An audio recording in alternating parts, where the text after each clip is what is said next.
Hey, this is Mark Henry, author of Dancing with Energy, Healing Magic, and Mysticism, here to talk to you more about the occult and the paranormal. Well, today I'm going to be talking about the death card as transformation. And referring to the death card, like a lot of you already know, I'm referring to the death card of the Rider-Waite deck, which represents the 13th card in the major arcana, the major principles, forces, and themes that run through that deck. So let's go ahead and get started. So if you've never seen the death card, I have one right here. Let's see. Okay. So as you can see, there's a lot of symbolism in the death card. There's a lot going on in this picture. And feel free to pull out your own deck if you have one of these death cards, or you can pull out an image off the internet. Essentially, the death card is a card about change. And if we were to go through briefly, because I don't want to belabor the death card and its symbolism, however, it's worth going over.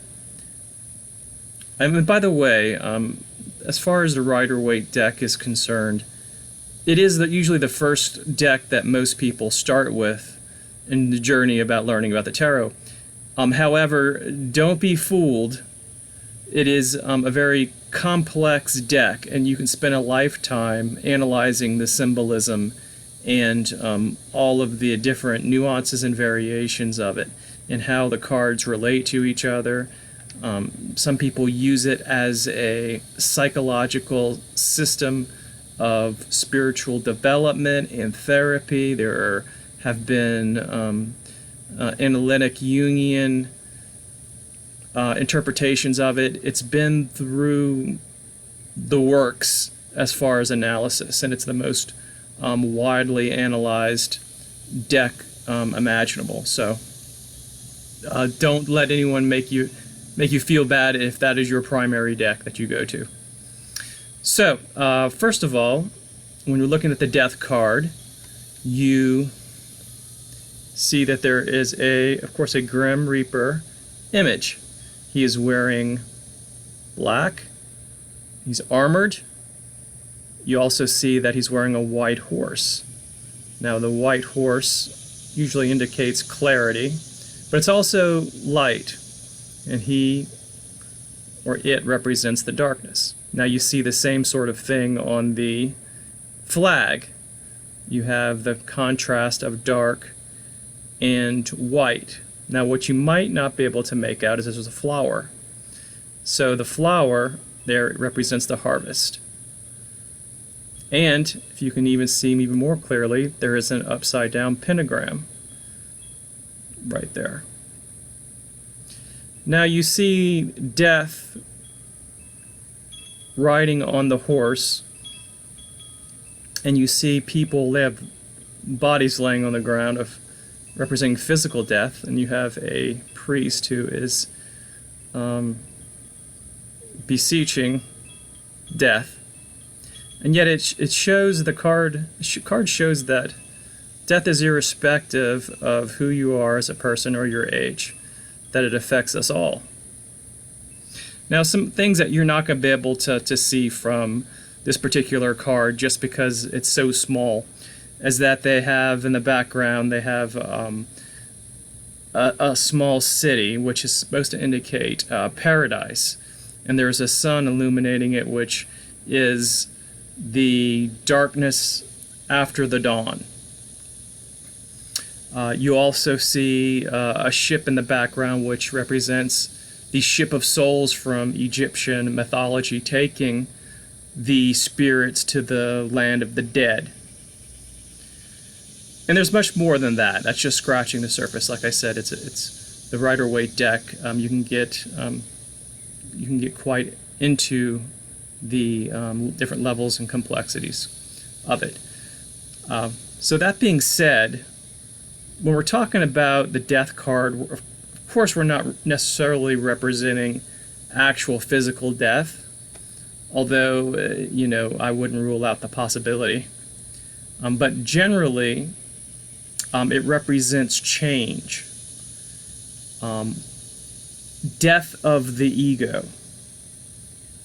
Now, in our society right now, we are experiencing that. We are experiencing what I consider some of the lessons of the death card, which is some social upheaval, change, us having to adapt and be flexible, which is the lesson of the death card, because as the Buddhists say, life is impermanent, change is inevitable.